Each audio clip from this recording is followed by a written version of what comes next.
विनंती करण्यासाठी टाकळीकरांना आलोय.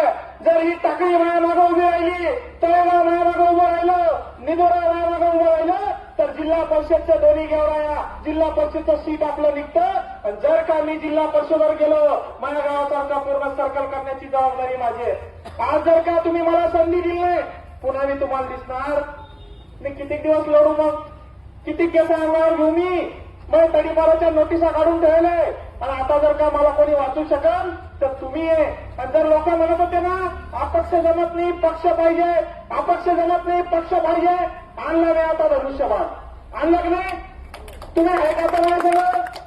तुम्हाला जरी दबाव असेल, तुम्हाला जरी संबंध तुमचे खराब करायचे नसेल, पण तुमच्या लेकराच्या भविष्यासाठी हे बघा, लेकराचं भविष्य शिक्षणावर डिपेंड आहे. लेकराने घेतलेलं शिक्षण तुमची पिढी बदलतं.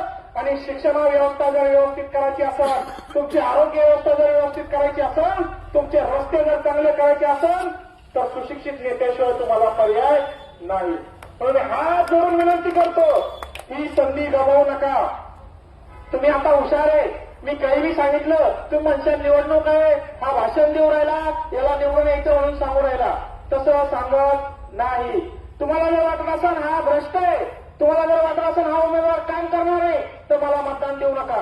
तुम्हाला जर वाटत असेल आपल्या लेकराचं भविष्य सुधारणार नाही, तुम्हाला वाटत असेल आपल्या रस्त्याचं काम करणार नाही, तुम्हाला वाटत असेल गेवराईसारखं टाकळीचं, तळेगावचं, या गेवराई गुंगीचं काम करणार नाही, तर मला मतदान देऊ नका.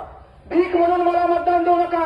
पण तुम्हाला जर वाटत असेल हा पोऱ्या काहीतरी करेल, या जिल्हा परिषद सदस्यावरून देशाच्या या ठिकाणी राज्याच्या राजकारणात आपल्या खुणा या ठिकाणी उमटल, तर मला मतदान द्या. तुमच्या लेकरांच्या भविष्यासाठी मला मतदान द्या. तुमच्या गाय गोट्यासाठी, विहिरीसाठी मला मतदान द्या. आणि तुमच्या लेकरांच्या आरोग्यासाठी मला मतदान द्या. हे सांगण्यासाठी आलोय.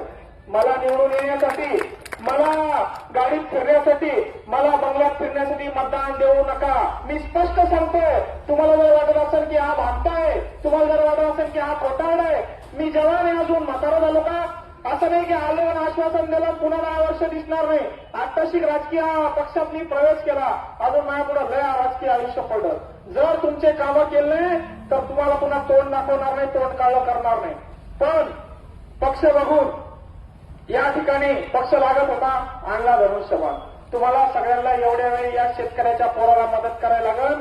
तुम्ही माझ्या पाठीमागं हे नेते, हे कार्यकर्ते, यांच्या मनात वेगळे काऊन लक्षात आलं तुमच्या.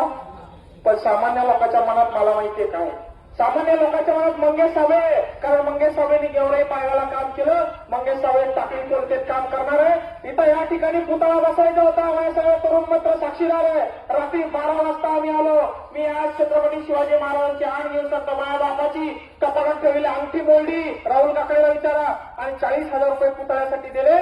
इथं आपण शिवाजी महाराजांचा पुतळा बसवला. मला इच्छा आहे, मला प्रेरणा आहे, मला डॉक्टर बाबासाहेब आंबेडकरांची प्रेरणा आहे. मला लढायचे तुमच्यासाठी. 7 वर्ष झाले मी तुमच्यासाठी या ठिकाणी अविरतपणे लढतोय. अर्ध्या रात्री मला फोन करा, असं मी नाही केलं मोठा माणूस आहे कस काय फोन करू. लहान आहे, कधी बी कान धरा, कधी बी बोलून घ्या. पण एवढी संधी जर चुकले माय बाप, मग बाबा, मग मी तुम्हाला दिसणार. मग मला तडीपार केलं, मी राहीन मुंबई, पुणे, तिकडं कुठेतरी बीडला, जालन्याला मला टाकून देतील, तिकडं मग मी राहीन. तुम्हाला समजून आलं मी काय म्हणालो. मी काहीच मागत नाही. खालचं काय तुमचं ते अजून काही आमचं ठरलेलं नाही. वरचं